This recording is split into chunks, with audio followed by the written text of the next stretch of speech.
Welcome back, you beautiful people. Welcome to 2022, where we are taking a look back at what happened in 2021, as well as what I predicted would happen, as well as what some of the other major brokerages in the area predicted would happen in 2021, and what actually happened, what transpired in 2021, as well as what we think is going to happen in 2022. So we'll get into all of that in a second.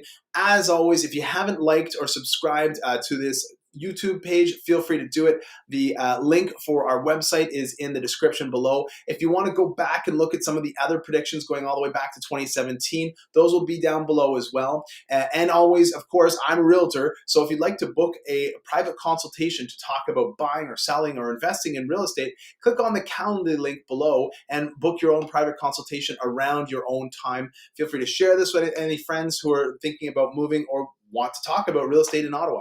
So let's just jump into it. What we look at is we look at both the inventory, the sales, and the price increase. Okay, so my prediction for last year was that the inventory was going to hit a maximum number of 2,000. The sales would be at about 19,000, and the price would go up by 25%. The other brokerages in the city predicted that the price would go up by 7% or 5.5. They don't do as deep a dive into what the particulars are. The reality of the situation is we actually had a higher inventory level than I expected of 2155. The sales were about 1,300 more than what I was expecting, but the price went up by 22%.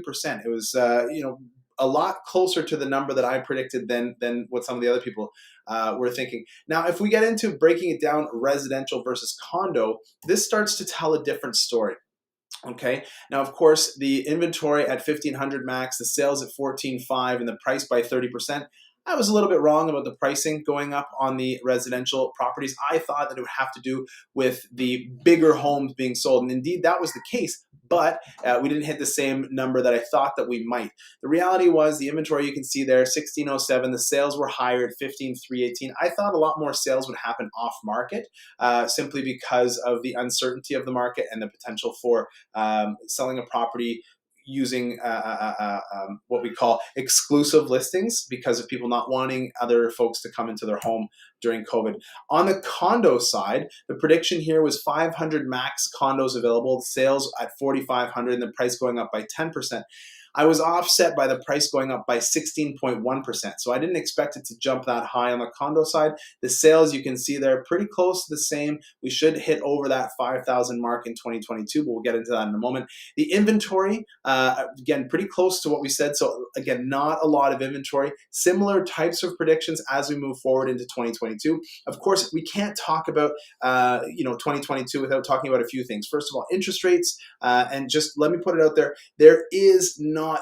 There's not this same relationship between interest rates and house prices that people seem to think there is. The interest rates have an effect on affordability, but it doesn't have the same effect on house prices. What has an effect on house prices is supply, how much inventory there is, and demand, how many sales there are. And that's the reason that we get into looking at these two things, and we do a deep dive.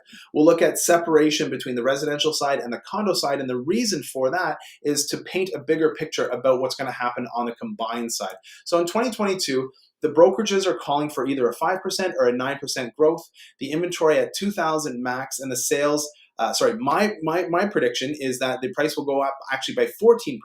The number of sales will go up to 21,000, and the inventory will not, again, I'm saying the same thing as I said last year. I don't think the inventory is going to jump up above that 2,000 number, that threshold. And just for context, in the busier years in 2017, we were seeing amount of inventory close to 10,000, okay? On the residential side, we're looking at inventory at 1,500 max, the sales at 16,000, and the price on the residential side to go up by 12%. And you're saying, whoa, hold on a second, Sean. You're saying the residential price is only going up by 12%, but the average price in the market is expected to go up by 14%. That doesn't make sense.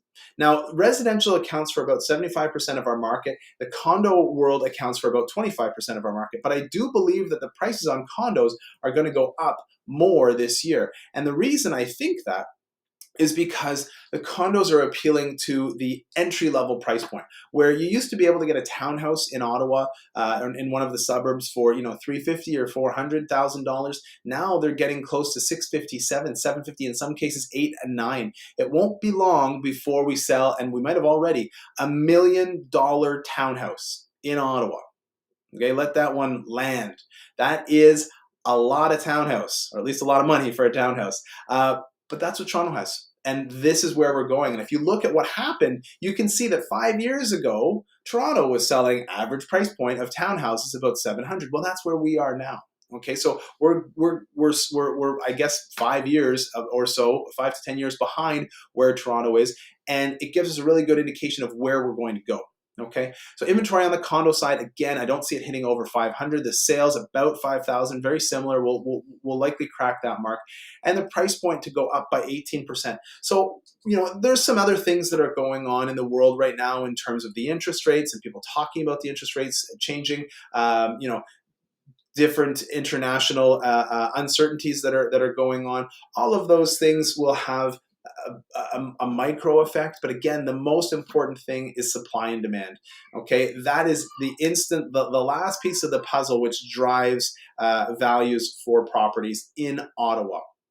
We are very much an insulated city in Ottawa. If something happens in internationally, it might not have the same effect here that it might in some other places. So if you'd like to talk about how all of this might affect you, if you're thinking about buying, if you're thinking about selling, or if you're considering investing, which a lot of people are doing these days, please feel free to reach out. Like I said, there's a link below, on a Calendly link, that you can schedule your own private consultation. Happy to go through that with you. My team and I are always happy to discuss what's going on and how it will affect you and your family and your personal wealth. As always, feel free again to reach out by phone, the old school method. You can call at 1-888-REAL-585. And until then, keep it real, collective.